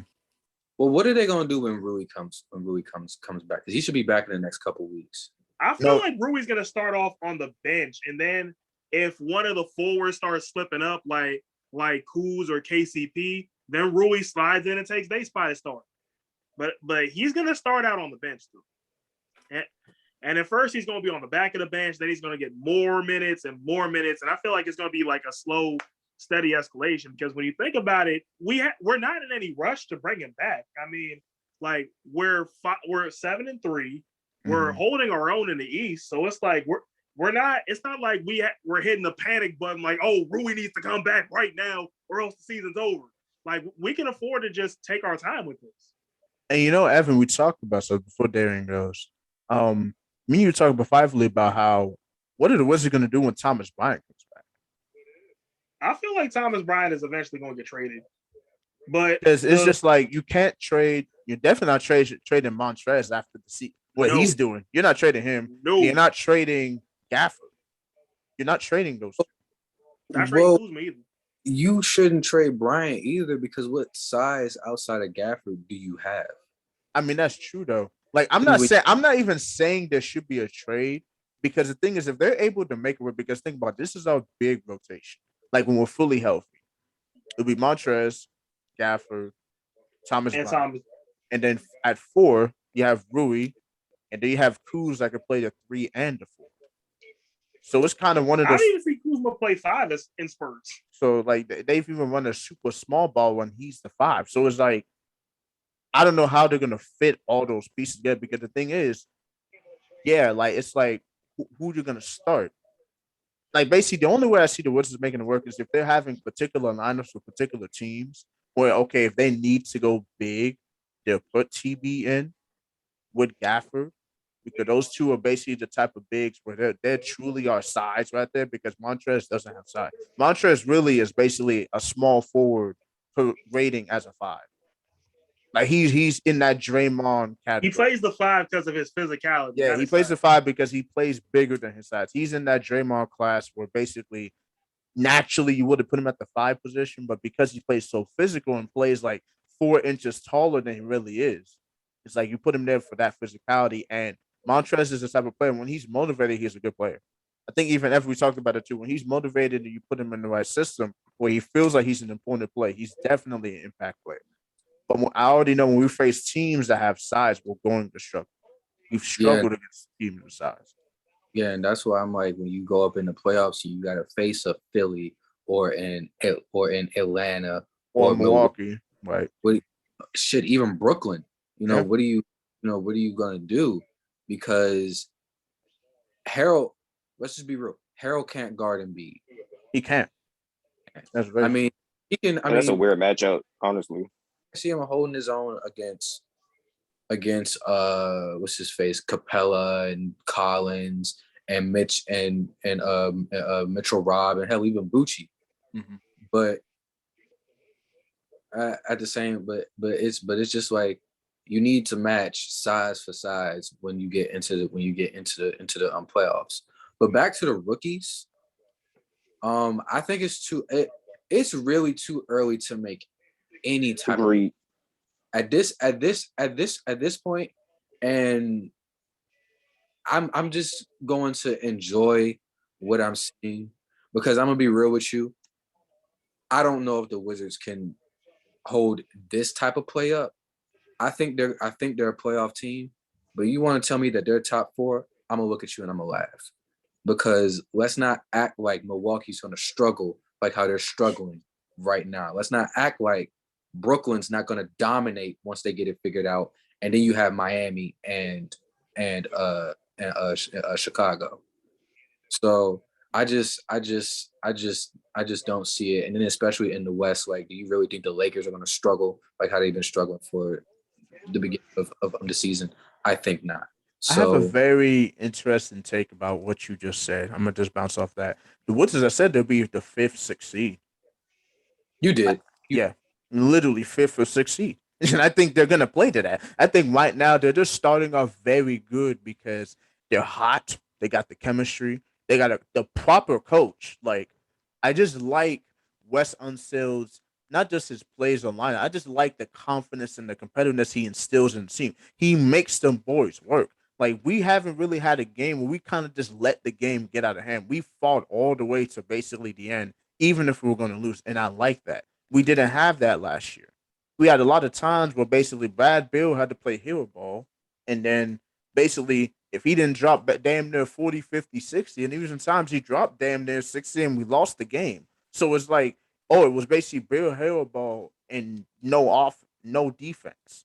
And what I do like about this whole Wes Unseld thing is because if you remember when they first hired Wes, Brad wasn't all too excited about Wes Unseld coming. He wanted Sam Cassell. Mm-hmm. I wanted Sam Cassell. No, we both. I would have preferred Sam Cassell because Sam Cassell is a proven entity. You're always gonna pick the proven entity over a new coach. That's just common. That's just how it is. Right. And him and Bill know each other, but you can tell, like, like the main thing for a coach is not just, you know, plays and X's and O's and all this other stuff. Like, you have to have a philosophy, and your best and your best players have to buy in. And you can tell Brad has bought into what Wes has been preaching, and it's had a ripple effect into Kuzma and Harold and KCP, which are great additions, because now you have championship pedigree too. These are dudes that not only did they win a championship, they won a championship with LeBron. So they've seen one of the greatest to ever do it win. And they watched it. They basically had a front row seat.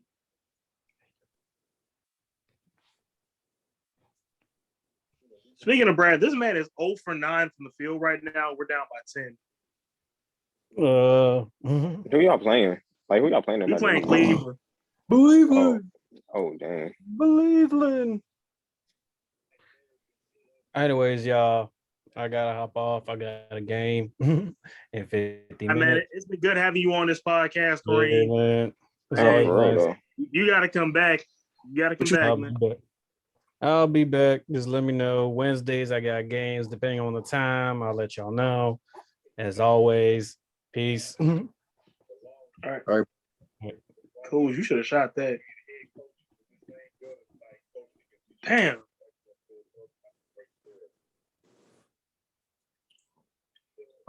All right, so we pretty much done with the NBA topics. So the next topic is Thanksgiving memories. What are y'all best Thanksgiving memories? And I'm gonna go last. I don't have one, because my Thanksgiving relies on how the Cowboys do. And each and every time the Cowboys play on Thanksgiving, they get their asses whooped. And it just makes You mean to tell me they ain't won not one time in your lifetime on Thanksgiving? But they beat the Redskins. Because I remember clearly y'all beat the mess They out usually of beat us Washington. on Thanksgiving one year. Yeah. And I was sick. That went like 2013. I remember that game. I can truly remember. But yeah, I mean, I can't really think of any like there's really nothing that jumps out. I mean, I used to, like really all I do is just I would go to Richmond, you know, to my grandmother's house. And by the time we get down there, usually the Lions game is on, probably like first, second quarter. We chill. My grandmother's cooking, and then she lets me get like a little dinner roll and ham, and then that barely holds me over until the Cowboys game, which is when she's usually finished, and then she cooks, and then I watch the Cowboys get beat on.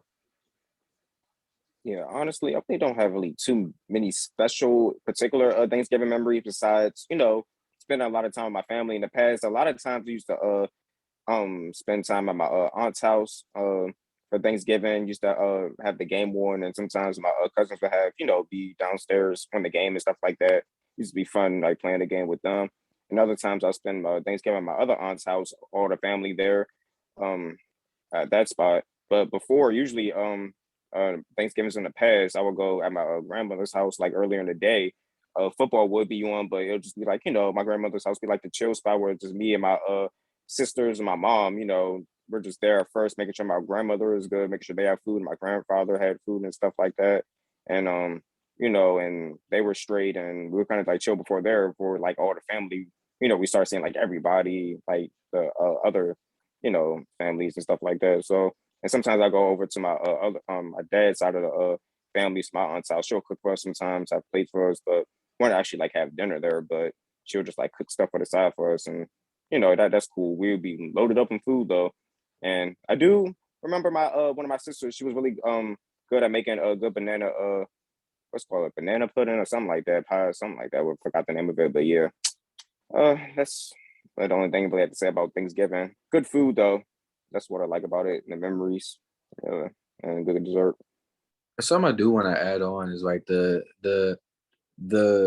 party don't really start until like later, when like all the uncles and everybody's there, and everyone got a little drink in them, and we all know there's that one uncle that just be saying some outrageous shit.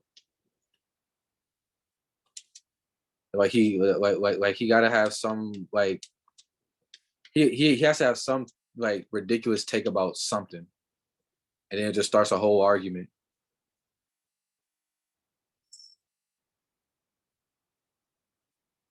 Seriously, man, seriously. And then like he got too much to drink. And then like the Thanksgiving food, we all got one member of our family who can't cook and they will not, and they refuse to admit it. Like we all got that one. And then you went the night with like the new Thursday night football game for Thanksgiving, and rarely that's always a hit or miss. Like it has a 50-50 chance of being a good game. So yeah, there's that. As long as games are usually never good. Finally get a shot. Thank you for that.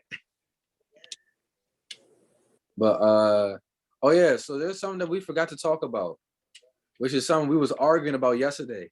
Markieff Morris and Nikola Jokic, bro. Oh my God, how I forgot to talk about that. Oh shit! Yeah, we don't. Oh man, I actually forgot about that. I actually legit forgot about that. Oh, what happened? We late in the episode too. Yeah. What happened to Reem? Reem had a step. Yeah, Reem had a game. Oh, okay. Damn, I wish I was around to say I appreciate him for hopping on, but I say that at the end. But yeah, okay. Let me see Thanksgiving memory, and then we'll talk about the whole Nikola Jokic, Markieff Morris thing. Famous one. Funny thing, I remember the year weirdly. It was 2009. Can you believe 2009 was 11 years ago, y'all? We're old. It's actually 12. Older. Shit, even worse. God. Oh, 12. We bring it up a year. That was 12 years ago. Yeah, it is 12. Yeah. This year makes it 12. Open your third eye and realize. No, I'm just playing. Who my TN shit on, bro? You funny, bro. Oh my God. But yeah, it was 2009 Thanksgiving. You know, we pulled up, ended up playing some UFC. You already know UFC 2009. That game slapped. You already know. That game was a banger. If you played it, you know. Play some UFC, play some FIFA, play some COD, and then food was good. Food was great. And the funny thing about this Thanksgiving, I ended up meeting a long time friend at this Thanksgiving. I didn't even know she was my cousin. I just ended up figuring out I was like, what the heck, bro? Like her dad was my uncle, and it was crazy. It was so stupid. It was that, and then it was just fun. Like that was probably the last like legit, and that's crazy to think I've not had a good Thanksgiving in that long. That's crazy. It's like it really has been that long. Like that's probably the last good Thanksgiving because the one I didn't go to the one in 2010. I think we had a situation there. That's when my mom had her surgery. Yeah, my mom had her surgery in 2010, 2010, 2011, one of those years. We didn't go for that reason. And then the other year I went and ended up meeting another long time friend of ours because and ever since that I've not had a good Thanksgiving. Like Thanksgiving either been dry or I don't do anything. And that's probably what's gonna happen this year. Unless I end up going to somebody's place, which might happen. I don't know. We'll see. But yeah, it was just fun, man. You know, had a good time, had some good laughs. You know, there was a Jonan battle. You already know how them Jonan battles get. Them family Jonan battles would be the funniest Jonan battles, bro. But yeah. Anyone else want to share any memories before we move on? Want to hop into it? I mean, if nobody else going, then I'ma go. Like I'm dead. Because honestly, I feel like my favorite Thanksgiving was probably 2012, and Darien know exactly where I'm going with this. Nice. He already know. But like, yeah, just that day was just a good vibe. Like, got up and just chilled, watched football with the family all day. And really, it was either that year or the year after that, which was like the last one before I started cooking. And then that's when Thanksgiving went to like that next level for me. Mm-hmm. But then, but it all culminated when RG3 went and got him a win over the Cowboys on Thanksgiving Day. And that's why it was the best Thanksgiving for me. Bro. Off saying that none of my Thanksgivings have been good because the Cowboys always seem to shit the bed every time they play on Thanksgiving. No. You want to talk about a team that loses every year on Thanksgiving? Let's talk about the Lions, bro. let's Bro, why talk did they, about the bro? The Lions. fact that they played, I mean, yeah, they're the original team on Thanksgiving, but it's sad. They need to stop. But it's Just, like, They, bro, they it's need to embarrassing. stop. Mark, you missing it though. The Lions game exists for the sole reason of explaining football to your family members that don't watch. That's the whole reason they still play that It's game. like a filler. Yeah, it's to kill time. So Yeah. we can have a game we're not like invested in to explain football for the millionth time to our family members that don't watch. Like shit. Yeah, bro. I don't want to talk about that. I was just talking about the Lions game, bro. Oh, yeah. Like how we use that to explain football to our relatives, to our family members that don't watch football. Yeah, and then you always got that one that'll sit there and say how I used to watch football, but ever since Colin Kaepernick, it's like, okay, I understand. I guess not really, but all right. Yeah, luckily I haven't heard that. Yeah, but for my family, but yeah. Yeah. So this Jokic versus Morris brothers shit, bro. I know y'all saw it all unfold.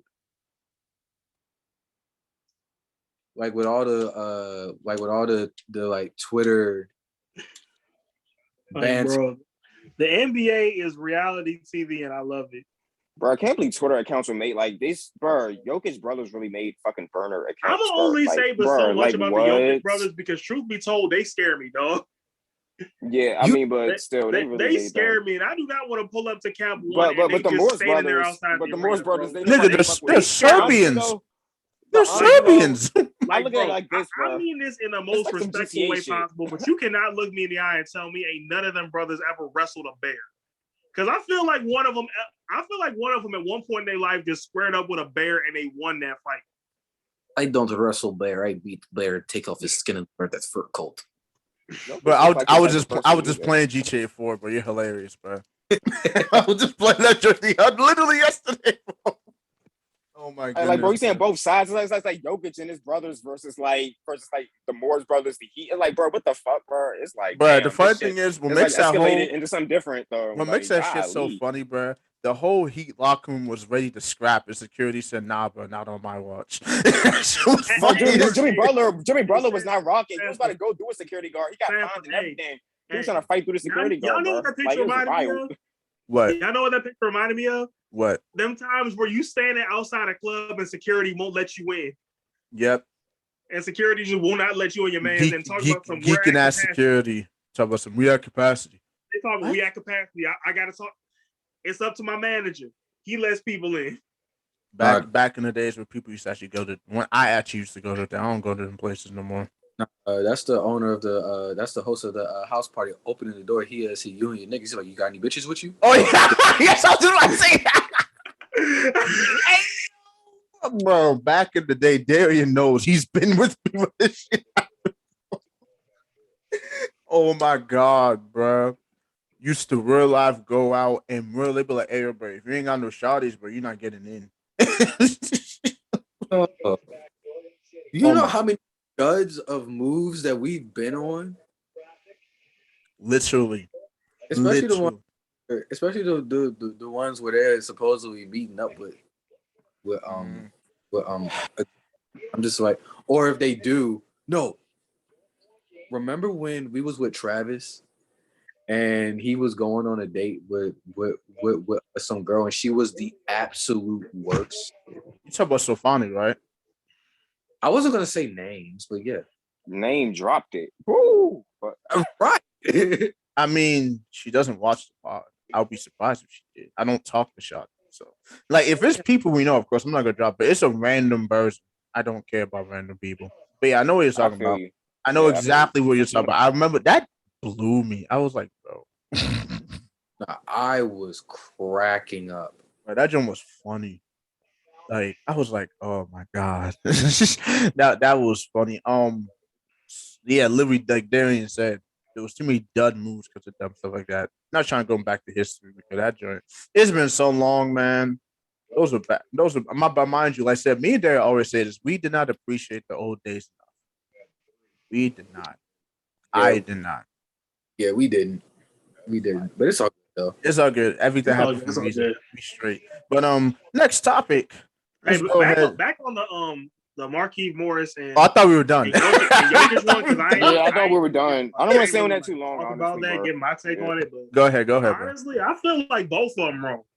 Because I mean, for Keith, first of all, you have a reputation of being like, I don't want to say a dirty player, but people like players and refs look at you like that's what you are. So to foul somebody as like the reigning MVP Nikola Jokic like that, like you really ain't have to do all that. So that Montrezl Harrell just got big on the whole city of Cleveland. Anyway, and then for Jokic, you got to remember, you are the defendant, like the reigning MVP. So people are looking at you like you supposed to be like a high role model character. So to retaliate and also the Nuggets need you. The Nuggets need you so they can win games. So to retaliate in the way that he did was unnecessary. So basically, what they both did was unnecessary, and that's all I'm gonna say because the Jokic brother is terrifying. No, see, I think number one, I'm gonna go off of what Richard Jefferson said. If he doesn't do this, he doesn't do that. Yeah, you can say both are wrong, but at the end of the day, you don't sit here and body check somebody in midair. Not to mention, this is the reigning MVP, best player on the team. He's a 7'2" Serbian, and again, he's in midair and you body check him. He lands awkwardly on that knee. Mind you, he had a knee injury scare about a couple weeks ago. Like, the Nuggets basically kissed their playoff and championship hopes goodbye because Jamal Murray not coming back no time soon. So it's that I personally had no problem with Jokic retaliating because it's either he retaliated then, later in the game, or somebody else was going to go get him. Or he was going to get one of his other teammates. That's just how it works. Mark said it was a cheap shot, but you can't compare cheap shots. You can't. Both are just absolutely. I think you could say that Jokic's was bitch made because he had his back turned, but he gonna hit him, then turn his back and try and run away and think he's gonna duck the smoke. No. And the funny thing is that Jokic wanted all of it. The Nuggets wanted all of it. Jimmy Butler back there talking behind like 3 security guards and 2 NBA players. That nigga wasn't gonna do nothing. We and the thing is, there's only maybe like 3 NBA players that I really think will sit here and scrap somebody in a game. And that's James Johnson, Udonis Haslem, and I guess I'll give it to Jimmy Butler and maybe Draymond Green if you get him mad enough. Oh yeah, you don't want to mess with OG. OG quick to put the paws on you. Udonis Haslem ain't going like that. He gonna piece somebody with the quickness. He don't care. Right. Like, this man basically he got stock in the Miami Heat organization, bro. That man, they not about to give it to that man, bro. Bro, remember when that man played like 10 seconds in the game and got ejected for trying to fight Dwight Howard? Yeah, that joke was funny, bro. And he was talking about this man Dwight soft, bro. You don't want the smoke. That's literally what he was saying. I was crying, bro. I said, Dwight, you don't want that, bro. You don't just have some crazy, bro. But if you know anything about the Miami boys, you know. If you've been down there, you know. But I just want to quickly go over the next one since we do have a female guest, and I just want to hear her perspective on this. Kari, are you there? Because she probably stepped away. I know we're probably deep in this one. She probably like, I'll wait till they finish talking about that. But I'll hit her up to come back. But I didn't personally fully finish listening to the album, Summer Walker's new album that she recently dropped. But if y'all have, like I have really have had the time to. I've been so busy. If y'all fully listen to it, what is your opinion on I listened to It's pretty solid.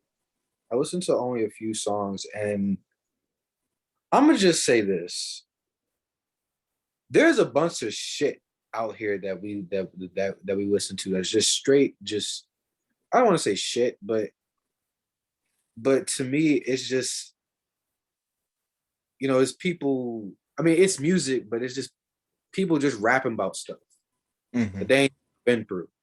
Okay. Niggas rap about gimmicks, bro. I swear on everything. It's so stupid. What I love about this summer album is that this is her pain, this is her healing process, and this is her recovery. And that to me is just so beautiful. And to me, that's what music is. Music is what you feel. Music is, I went through this shit. She name dropped London for crying out loud. Yep. Damn it. This man produced like half of her album and she shitted on him. So with that, I mean, the few songs that I listened to, because like you, I listened to a little bit, I got sidetracked, and I just didn't make the time to listen to the rest of it. But it's a beautiful album. I always forget because I don't listen to Summer Walker's music as much as as the next person, but she has a beautiful voice. Say what you want about her doing whatever to her cat and all this other shit that she got going on, in the real world. Like, this woman, like, she's talented. And this is real pain that she's experienced. And like what Cardi said, on the opening track, she was like, don't go on Twitter and tell your story through the music and make it beautiful. And boy, did she do it. I actually think like the Cardi voicemail at the end of Bitter was the chef's kiss. Now I haven't finished the rest, and I haven't, heard the other songs that people was talking about, but so far from what I know, it's a good album. Yeah, I listened to the full album actually. I just took time because me, I like listening to music, and it was a little different for me because I really don't listen to Summer Walker like that. It's not really my genre, honestly, that kind of R&B. But I decided to give it a listen because I just like good music, and it was pretty it was getting a lot of hype. And I know Summer Walker, she's a good artist in general because I hear her on a lot of features. So I gave it a full listen, and it was pretty good. The instrumentals were good, I could tell she took a lot of time to like really make sure it was like well produced and well mixed, and it's just like a good vibe. It's like something you can just sit back, fall asleep to. Honestly, late at night, just for like get your mind off shit after like a long day. I like it, and it's just something you can just put your like headphones on to, and I think it was overall pretty solid. I can't hate on it, and it's good for like it's a good solid R&B album like overall. And it was a little different for me since I really don't listen to Summer Walker in general, but I give her like credit though. She definitely like did what she had to do in that album, and she definitely landed some good features on there. Like that one feature she got with Dirk. I was surprised to see Dirk was on there, But yeah, that was it was a pretty solid album. I enjoyed it overall. Yeah, Probably want to give it like multiple listens, but Right. that's just like a one time thing. But but yeah, that's all I got to say for. Oh no, 100%, man. I feel the same because it's just like I'm a savant of music. I'm anything that's beautiful sounds great, and there's a strong purpose behind it. It's great, and just like Darien said, she was really out here just putting her pain out here and healing. The music was therapy for her. It was an outlet for her to be honest, be truthful, just show her true self. And like I said, people want to denigrate, oh, this and that. When sometimes you just gotta look at the artist for what they produce. And Summer Walker she has a good voice, sounds great, and most of the music I've heard is quality. It's not just her just singing just to sing. There's a reason, there's a story behind the song. And so far, I will listen to, like I said, the story is beautiful. I always love stories of someone admitting their pain and repairing and getting better from that. Making steps forward, progressing to be whole again. I love it. It's just something that it really gravitates to me because that's kind of how I am. I'm always, trying to get better. You have your days when you just don't got it. You got the days when you just out of your element. You just need the time to kind of recalibrate and take the steps to be better. And that's really the whole essence of our album, and I love it. But it also takes me back to what I said on the round table about, like how women, like they process things differently than And men. we do. And, and how like a lot of us, and, I know all of us are guilty of it. Like we have sometimes tried to go to outside things to heal us, whether it be drugs, alcohol, sex, whatever. Like, but what women will do is, yes, they will probably, smoke, they'll probably smoke, they'll probably kill, they'll probably kill a bottle, but at the end of the day, like, and they'll probably cry their eyes out. We don't take the time to do that, but, well, we don't take the time to like cry, but like they actually feel their shit and they process their emotions. They're like, okay, this is what I'm feeling, and they cry it out, and then they sit here and they give themselves little affirmations. They got their little homegirls that's going to hype them up. They go out, they look cute, and blase blase blah. And next thing you know, they're they're a brand new woman. Of course, it doesn't happen overnight, but they take those steps to get back to the woman that they know that they are, and not this shell of themselves. So it just goes back to that, and that this is really just, again, her just outlining like her healing process and what she did, and that there are going to be ups and downs. It's not a straight road. It's not a straight incline. Like you're gonna go down. There's peaks and valleys. So I just think this was again. I just think it was an overall, so far good album. Right. And it's funny how you said that because transitions to the one of the final topics for the week is accountability. And before we dive into it, remember how we did a round table last month? This month's round table is about accountability for men and women. So when that date is confirmed, you will all know, and it'll be great to see some beautiful, lovely faces there, and y'all tune into that because I'm really looking forward to that accountability because I know there's gonna be some very interesting topics that come up. But right now, we're just gonna dive into a little bit. Why is it important for accountability for men and women? Why is that important? Why should you be accountable? Of course, it sounds like a basic question, like a no brainer, like what? But think about it for a second. Why should people be accountable for their actions? So, It builds respect. mhm, Like it's because when you make relationships friendly, romantic, platonic, romantic, whatever business, like you have to. I've heard Michael Irvin talk about self-indict yourself. Like you have to say, yeah, this is the issue, or this is what you got to do. I know I did this, and I'm not proud of it, and I'm aware that this has happened, but I've taken the steps needed to change that. Or if it's a problem, you say, I'm aware that this has happened. I understand it makes you feel a certain kind of way, or what have you. I'm going to take the necessary steps needed to fix this problem. I think where when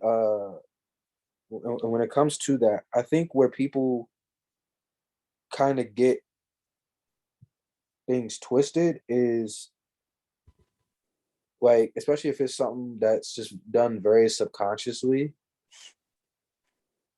I think like they expect it to be fixed overnight, and it's not something that's just gonna change.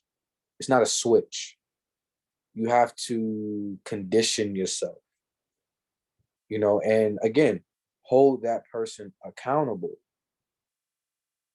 That's like the only way you can get better. But I also say it builds respect, because it shows that, okay, I am open to being wrong. I understand that it's that not everything that I do is going to be right.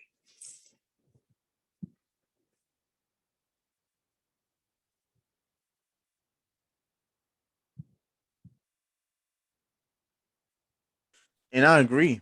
Like, I feel like white people should be accountable. Just be honest. Like, we're adults, man. If you mess up, it's okay. We all mess up at times, man. We all do things how have done things. We're not the best about it. We've all made mistakes. You truly being the bigger person and admitting to that when you do the bad deed. Just being honest and saying, "Listen, I messed up. I'm sorry about it. I didn't mean it, or I didn't. It wasn't in my intention for it to go this way." Just standing up and being accountable and saying, "Listen, yeah, I messed up." It's just a great thing. It will, like Darien said, it's a respect building. That makes me respect you more because nobody should expect perfection from anybody. No, because you are not perfect. None of us are perfect. We all have our pros and our cons. We all have our good things and our bad things about each other. We have our strengths and our weaknesses. Nobody's perfect. And when you expect perfection from others, you're just hurting yourself because every time someone's gonna disappoint you, someone's gonna do something that's gonna hurt you, it's gonna make you feel bad. Not saying that it's okay, but it's just going to happen. People are going to let you down. People are going to leave you hanging. And it took me a long time to realize that, and I gained more respect for people who said, "Listen, man, I'm sorry I did what I did. It was fucked up. It was messed up. I'm coming to you straight, telling you, I'm sorry. Can you forgive me?" And that's just big because it's sad that a lot of people not willing to make that big step. They kind of just mess up and they kind of just like disappear, you know, fade into the background. And just like it's crazy. I'm just like, man. So accountability is very good. It shows maturity. It grants respect. Like automatically, like, yeah, even though what you do was messed up, I appreciate you coming to me because literally it's even happened to me where people do a thing and they just disappear. I'm just like, yo, like you were messed up. I came to you when I was wrong, but can't expect that from people nowadays. So, but accountability is very important. It's very key, and I look forward to talking more about it later on this month.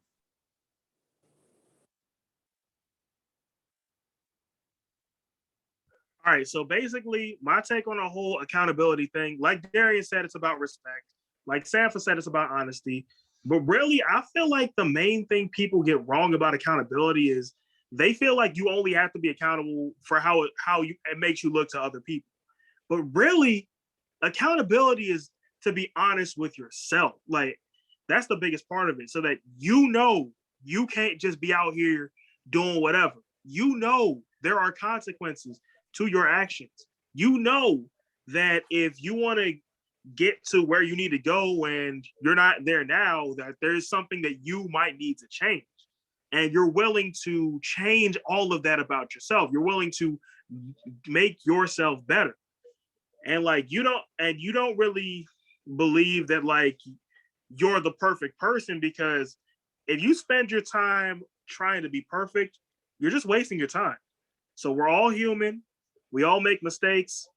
But if we're all honest with ourselves and we're always willing to improve, then making mistakes isn't exactly that big of a problem. And that's why accountability is so big. It's not for other people, it's for you. Big up on that, bro. That's a big point right there. Mark, do you have anything to say about it? Yeah, accountability. Pretty much like y'all said. To me, I think when it comes to taking accountability, it has to do with like it could be like a pride thing sometimes, and sometimes people it could be hard to take accountability for some people because nobody wants like their pride hurt. It's like we all have pride, we all have dignity, dignity and everything, but it's like it can be hard for certain people, and sometimes you really have to like stop and like take a look in the mirror and realize, okay, like you're saying that what you think you did was right, but to the other person, like to the other person, they're saying what you did was wrong. You're like probably confused, and sometimes you have to stop and see, okay, what if I could have done different? Let's look at it from like their point of view, as in what can I do differently? How does this affect somebody else? And so sometimes you have to just slow down and take a look at yourself, and that makes you move a little bit different, a little bit smarter. And taking accountability is important though, because a lot of times like your pride can get the best of you. So you have to just like slow down and not let your pride like take over. And yeah. Pride. That's a big thing, man. A lot of people got so much pride they don't want to admit when they make mistakes, man. It's crazy. But we're rolling out to the end of the episode for the week. The last topic we're going to talk about is any goals to finish before 2021 ends. We have about a month and a few weeks left in the year. Do you guys have any particular goals you want to reach before the year ends, whether it's personal or professional? Hopefully it's a new job, honestly, like by like maybe like 2022, like early 2022.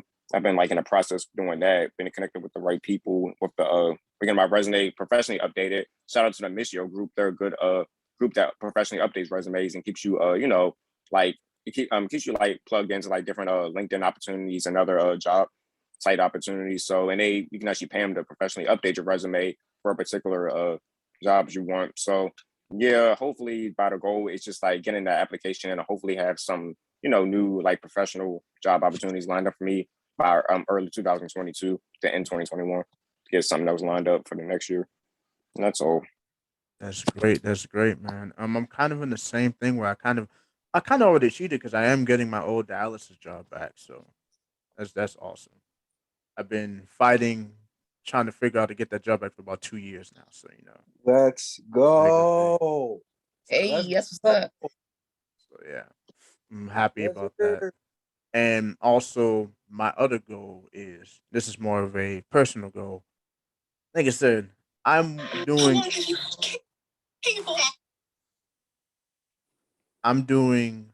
the hell? Huh? a lot of things trying to not only just grow. I'm trying to just well, my goal for 2021, I want to grow in so many areas and enter 2022 on the right path, man. Like personally, business wise, spiritually, all that. I'm just trying to be a better person. That is my goal.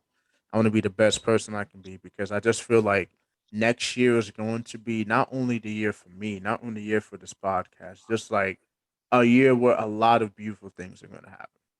So I'm gonna keep spreading that positive energy for that. Yeah, I think for me, like it's nothing like in terms like I'm with Mark. Like I do want to like find me a new job.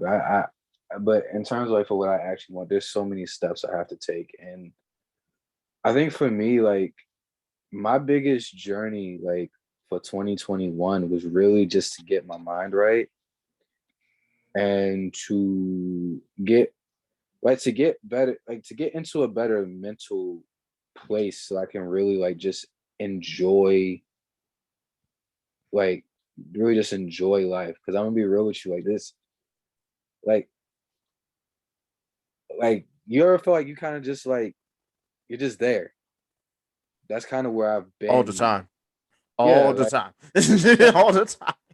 been like what, like I'm just floating through, Just and going through the motions, man. Going through the motions. it's like for me, like on the same thing with Mark is like we're both at at jobs that we're basically only staying there because fucking we need money. And it's like I more so just want to get better like mentally. And and like I said about like just to repeat what I said, the last topic has been a freaking roller coaster. So I mean that's really what it is, just to end the year. And I kind of want to get back in shape too, because I'm not going into spring looking like the round mound of rebounds. So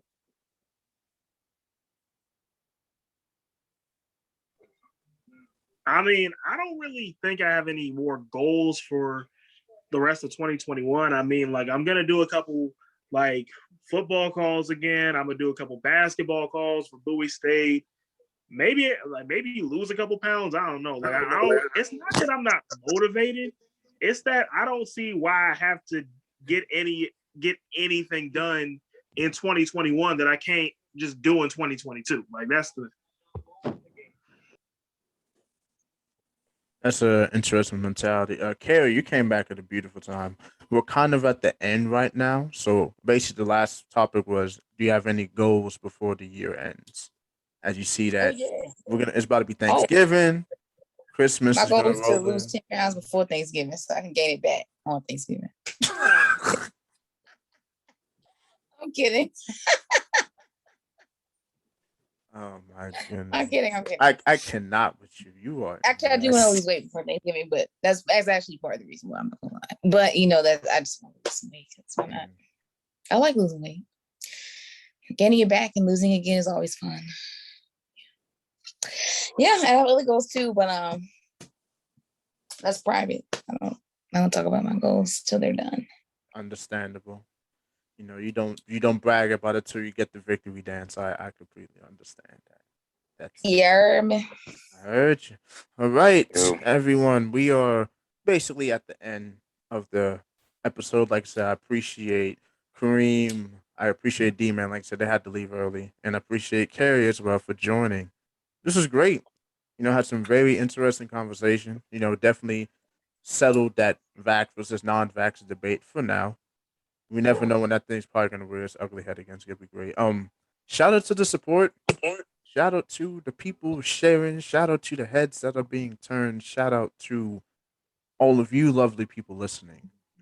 So, I told you guys I had a goal. 2,000 before the year ends. I'm going to check it right now while we're on the pod because I'm refreshing the page. Refreshing it right now. And our total number is 1,829. Ooh. We can do it. We can do this. We can definitely do this. We can hit the 2K by the end of the year. We can do it. I know y'all can do it. I know y'all been beautiful for us this year, man. Y'all have stayed the ship. We didn't know nothing. I'll be honest with you. We just kind of said, jumped in the boat and said, we're doing this thing. And now we've gained so much knowledge. We've grown. We've built the chemistry. We've built the show up. And just to see the support, to see the good words. And I created a new logo, posted it on the social media the other day. I think that was yesterday. Created a new logo. We are expanding. We are getting better. We are growing. Hey. It's great. Beautiful. I'm also in talks with somebody that's going to even coach me to learn more. So always willing to get better and expand the brand. So this is something I was talking about with the guys. Pretty soon you're going to be seeing side segments of each one of us because I know all four of us we have different strengths and weaknesses and topics that we really can dive into that we don't have time on the pod because the pod will really already have certain current events and big heavy topics we dive into. So don't be surprised if you see a lot of extra content coming up in the coming weeks. Because I know Darien, Mark, Evan, they're talented in their own ways, and I'm talented in my own ways. My own one. The Zebras are talented too, though. Don't leave them out. Oh no, I said Evan. I brought him in. He's the zebra kind in the building. But all 10 of them, however many of them. She said the whole family. But yeah. So my plan, like I said, just gonna bring it out. I know I have guests that I want to bring on, but they can't stay on for the whole duration of the pod. So I'm going to be launching something tune called the Comfort Zone.